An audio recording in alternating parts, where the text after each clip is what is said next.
Oi, gente, tudo bem?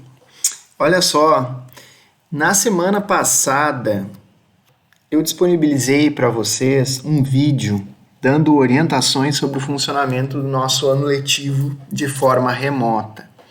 Esse vídeo foi dirigido aos primeiros, segundos e terceiros anos que estão começando agora, né? Diferentemente dos quartos anos que estão com o calendário já em vigor desde abril.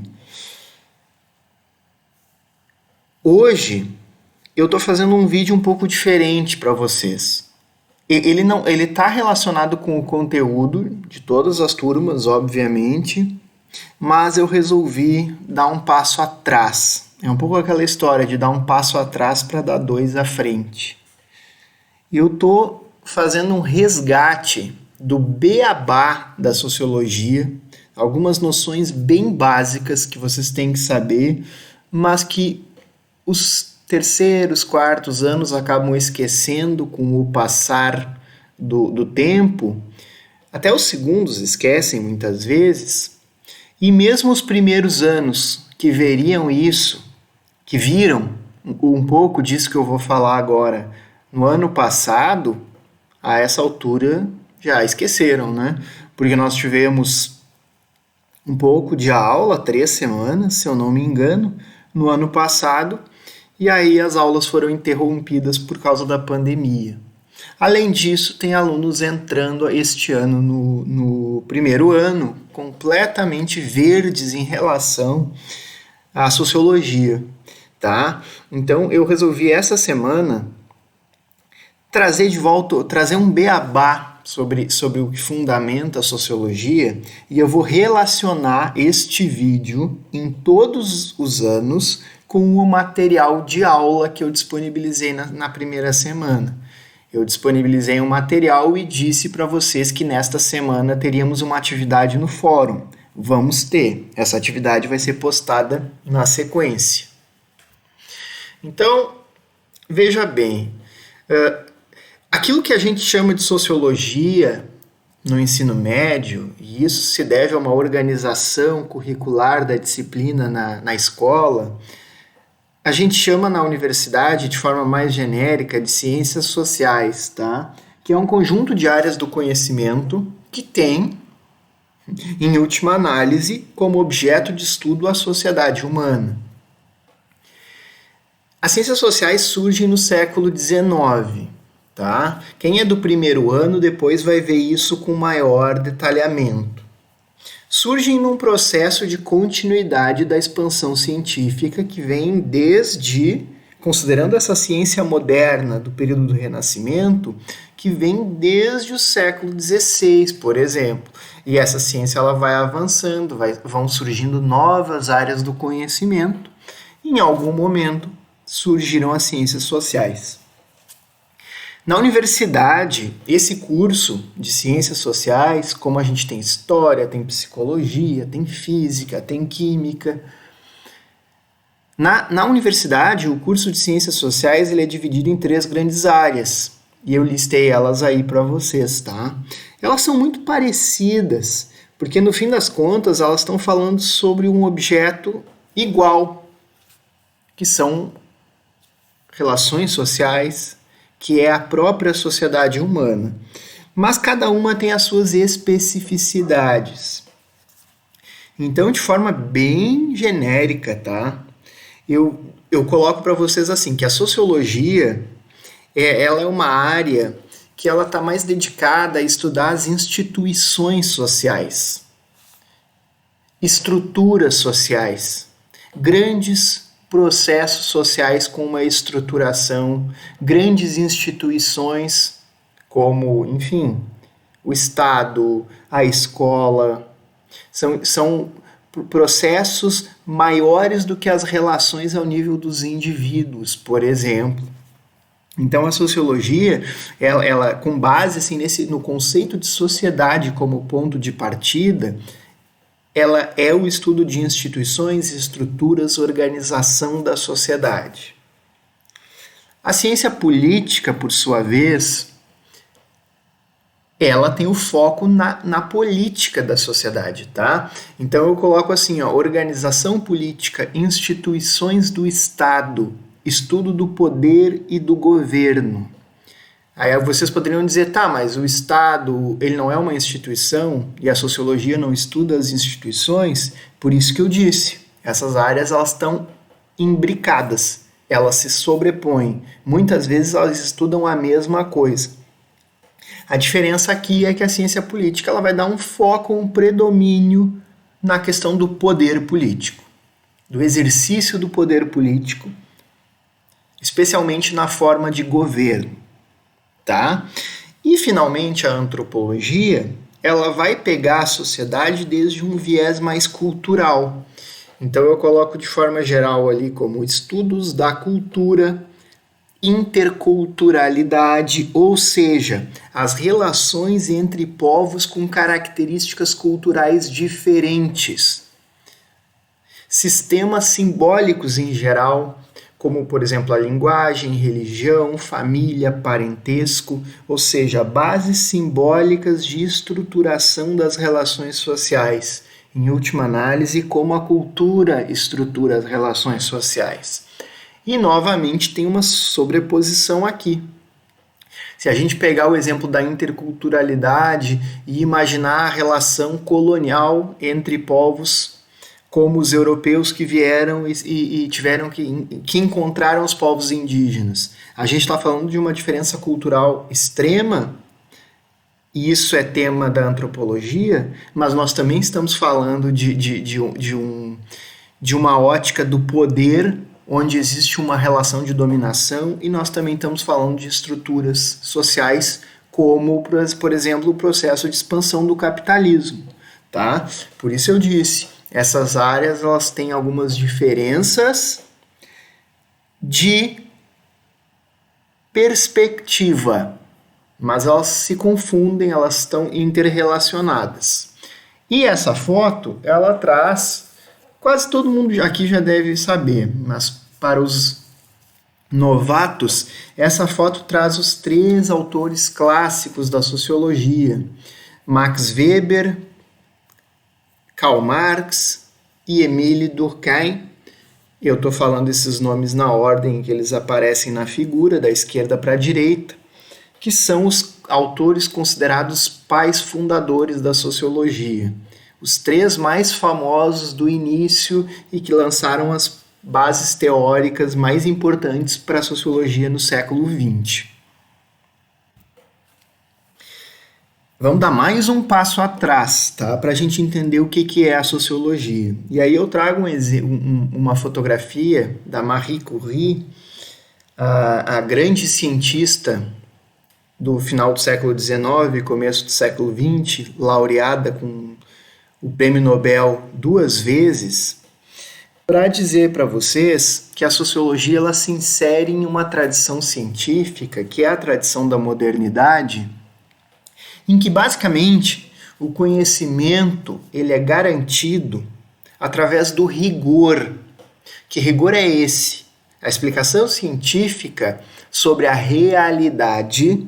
E quando eu digo realidade, eu falo daquilo que existe, que é tangível, que tem materialidade. A explicação da realidade ela se dá com base em teorias, em método, em hipótese, em experiências, numa possibilidade de validação, mas também de falseabilidade. Tem que ser possível ver se aquele conhecimento é verdadeiro mesmo ou se ele é falso. Não pode ser uma coisa impossível de verificar. Supervisão crítica dos pares da comunidade científica. Então, assim, a ciência ela opera numa conjunção entre racionalidade. A racionalidade perpassa todas as etapas que eu mencionei aqui, desde as concepções filosóficas que estão nas premissas, até a construção da teoria, a construção da hipótese. O método ele também vai ser produzido a partir de uma lógica. O método é como fazer ciência, tá? Uma relação entre racionalidade e empiria. Empiria é a experiência, é o domínio da interação sensível do ser humano com o mundo externo. Então, assim, algo empírico tem a ver com a apreensão imediata que a gente tem da realidade externa. Sei lá, por exemplo, tu coloca a mão no fogo e tu tem uma apreensão sensível do calor. O fogo pode ser exagerado, né? Tu bota a mão perto do fogo, tu consegue perceber o que é o calor. Isso é uma experiência. Isso é do domínio da empiria. A ciência, ela produz conhecimento na conjugação de racionalidade e empiria com técnicas muito apuradas, que vão além de botar a mão perto do fogo, né? Aqui a gente está falando, por exemplo, de laboratórios e de instrumentos que permitem um conhecimento muito, muito, muito profundo. Claro que as ciências elas são muito diferentes e esse modelo que eu coloquei do slide anterior, ele é pensado principalmente para as ciências naturais. As ciências humanas elas têm algumas diferenças. Por exemplo, é muito mais difícil fazer experiência nas ciências humanas porque tu não pode pegar as pessoas que têm uma história, que têm uma vida, que não são robôs e tratá-las, sei lá, como ratinhos de laboratório onde a gente simula alguma coisa, né? Então, assim, vamos ver o efeito da guerra na saúde mental. Então, vamos pegar, sei lá, 1 milhão de pessoas, criar uma guerra, fazer elas se matarem, torturarem, e aí a gente faz um estudo para ver os efeitos da guerra na saúde mental. Isso é absurdo, né? Então, as ciências humanas, em particular as ciências sociais, que é o que a gente está falando, elas operam a partir de muitos desses princípios da ciência moderna, mas com algumas características muito próprias, com algumas especificidades, né? Entre elas, lidar com a subjetividade humana. O ser humano ele é tremendamente complexo por conta disso. Cada pessoa é diferente de outra. Mesmo que a gente tomasse 2 irmãos gêmeos criados sob as mesmas circunstâncias, eles vão ser pessoas diferentes, né? Só para dar um exemplo. Então a gente está lidando com um domínio de complexidade que é muito, muito, muito, muito amplo. Mas existe algo das ciências humanas, e em particular das ciências sociais, que é característico a todas as ciências, né? Aquilo que eu mencionei antes da racionalidade, a relação entre teoria, metodologia, hipóteses e até mesmo a experiência, claro. Existe um trabalho de campo feito nas ciências sociais. Eu só quis frisar que ele é um pouco diferente do que a ciência natural faz num laboratório, por exemplo. E aí eu trago aqui essa foto é do Platão, filósofo grego, numa pintura, na verdade, não é uma foto dele, obviamente, numa pintura onde ele está defendendo Sócrates. Por que eu trouxe o Platão aqui para vocês? Porque aí entra uma questão importantíssima da sociologia. A sociologia, por ela lidar com os fenômenos da vida humana, que são corriqueiros, que a gente lida todo dia, todo mundo pensa que sabe sobre as relações sociais. Todo mundo tem uma opinião para dar. É muito fácil emitir um juízo, um julgamento sobre as relações sociais. Só que Platão já nos trazia uma distinção muito importante. E aí, por isso, aquelas 2 palavras do grego, que são a doxa e a episteme, que significam o seguinte: existe uma diferença entre um saber, enfim, que ele é fundado na opinião, na crença, no eu acho, e um conhecimento, que ele tem uma validação racional. Ele é submetido a uma série de critérios que vão dar muito, muito, muito mais segurança para ele. E a ciência, ela opera no terreno da episteme, obviamente. Ela é perfeita? Não. Ela é mutável? Sim.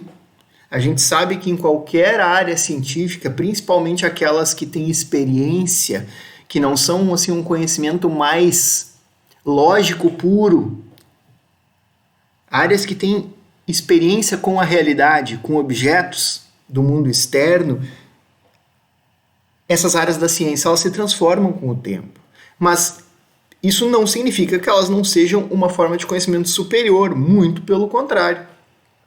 A ciência ela produz a forma de conhecimento mais rigorosa que existe. E isso é muito diferente da doxa ou da opinião. E as pessoas acham muitas coisas, né? Eu não vou dar exemplos para vocês, porque assim, se vocês entrarem em qualquer matéria de jornal sobre qualquer assunto, sei lá, geopolítica, vacinas, criacionismo é brincadeira. Se vocês entrarem numa matéria de jornal sobre qualquer assunto na internet e entrarem nos comentários, vocês vão ver opiniões extremamente absurdas. Porque as pessoas simplesmente acham, sei lá, por razões afetivas, porque o pastor falou, porque a mãe falou, sei lá, por alguma razão as pessoas elas têm opiniões e convicções firmes sobre aquilo que elas não conhecem. Isso é um fenômeno muito, muito sério, né? Então, assim, a sociologia ela entra nessa dicotomia, ela entra nessa relação de diferença entre doxa e episteme. Eu sempre dou um exemplo, assim, nas minhas turmas, na aula presencial, de conhecimento que mostra bem a diferença, que é, por exemplo, aquele saber popular de que se comer a pessoa comendo manga com leite, isso faz mal. Isso é um saber popular passado de vó para mãe, para filho. E que se a gente fizer um estudo científico, em primeiro lugar, não precisa de um estudo científico para isso. Se vocês comerem manga com leite, provavelmente não vai acontecer nada, né? Não é um conhecimento assim, não é um saber fundado na realidade. Que as pessoas comem isso e elas começam a passar mal. Mas o que importa é que isso foi uma crença amplamente difundida a ponto de, simbolicamente, as pessoas acreditarem e passarem geração após geração para frente. Eu poderia, por exemplo, contrapor, e eu não estou nem fazendo uma pesquisa empírica sobre isso, agora é pura racionalidade filosófica, mas eu poderia contrapor o seguinte, que se a gente pegar um contexto de décadas atrás, onde as pessoas, por exemplo, trabalhando no campo, debaixo de sol forte, sem geladeira em casa, comendo alimentos com estado de conservação duvidoso, tomando um leite da vaca que não é o leite pasteurizado do supermercado, mas é aquele leite mais forte mesmo, da vaca, não da caixinha, porque a caixinha todo mundo sabe que ela é produzida na indústria e o leite dá em árvore, né? Eu tô brincando, não levem isso a sério. Essas pessoas talvez muitas passassem mal, porque consumiram alimentos pesados numa circunstância de trabalho árduo, muito provavelmente, trabalho braçal, um trabalho que desgasta o corpo. Essas pessoas estavam consumindo alimentos talvez numa condição de conservação, muitas vezes, né? Não muito apropriada, e aí conseguiram perceber empiricamente uma incidência de vários casos onde as pessoas passavam mal e, portanto, isso se transformou numa crença. Mas isso não é um conhecimento científico. Isso é algo tremendamente contextual que pode ter acontecido algumas vezes, mas se transformou em uma espécie de dogma do senso comum. A ciência ela não funciona assim. A ciência ela não deve transformar pequenas observações da realidade em conhecimentos estabelecidos. Muito pelo contrário, ela sempre vai voltar naqueles critérios que eu mencionei antes. Questionem as premissas, questionem a teoria. Depois, criem hipóteses, questionem as hipóteses, façam experiências usando um método, questionem o método de vocês, repitam as experiências. Depois, uma vez passados todos esses passos, publiquem. O trabalho vai para avaliação da comunidade científica. É possível que encontrem erros. refaçam o procedimento, entende? A ciência ela tem toda uma lógica que torna ela um conhecimento muito mais rigoroso. E aí a sociologia, como área, como área do conhecimento, ela opera dentro desse rigor da ciência. Então, assim, é muito diferente o enunciado de um conhecimento sociológico sobre qualquer assunto do que uma opinião proferida na internet. Mas, infelizmente, as pessoas, muitas vezes, elas acham que é tudo igual. E o argumento, a própria condenação das pessoas que dizem isso está no argumento. Ah, mas é a minha opinião. Bom, se é a tua opinião, então ela pode estar errada, né? A ciência pode estar? Pode, mas é muito mais difícil. Ela segue procedimentos rigorosos.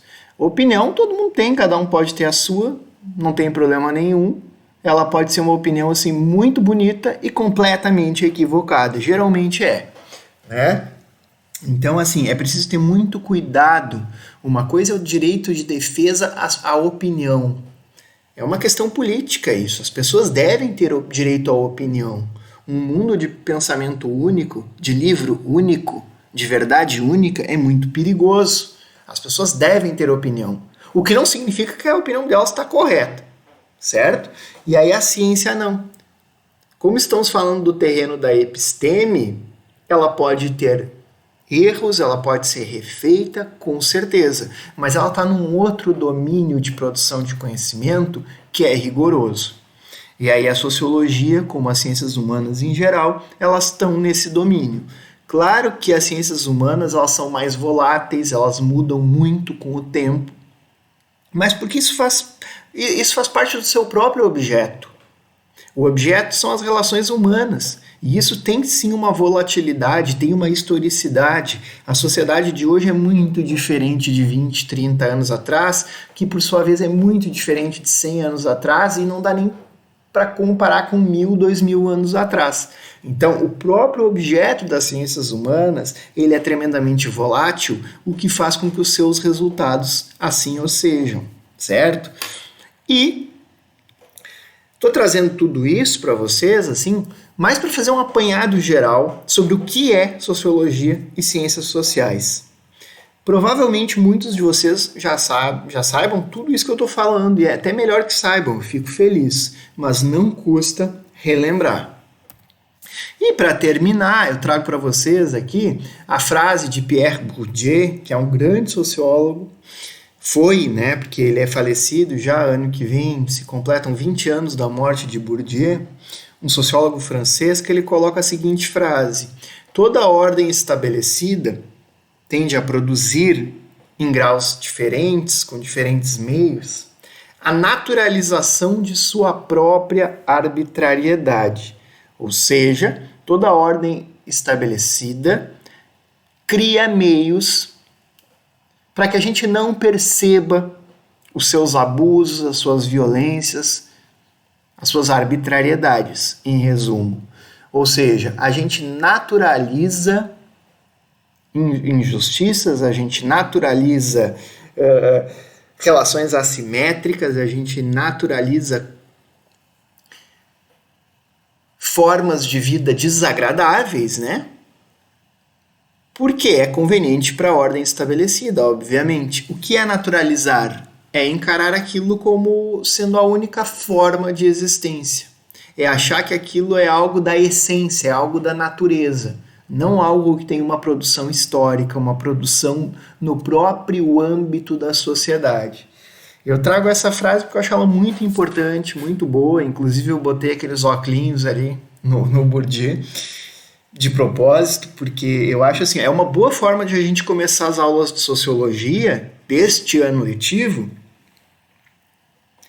questionar a naturalização das arbitrariedades sociais, né? É perceber assim que a gente precisa ter uma vigilância, um cuidado, um olhar de segunda ordem. Tentar ver o óbvio e pensar, não, mas calma, tem algo além desse óbvio. A gente vai fazer muito ao longo deste ano letivo. A gente sempre tenta fazer, né? Difícil com muitas turmas, vamos ver como é que vai ser o funcionamento disso no ensino remoto. Então, assim, é até uma brincadeira que, fugindo um pouco do assunto, um professor meu da faculdade, da graduação, ele dizia que o sociólogo ele era aquele cara meio chato. Eu acho até meio melancólico essa visão, mas enfim. Ele disse que o sociólogo era aquele cara meio chato que as pessoas chegavam afirmando algo e ele, não, mas não é bem assim. Daí alguém dizia, não, é o contrário disso que aquele cara falou. Daí ele diz, não, mas também não é bem assim, né?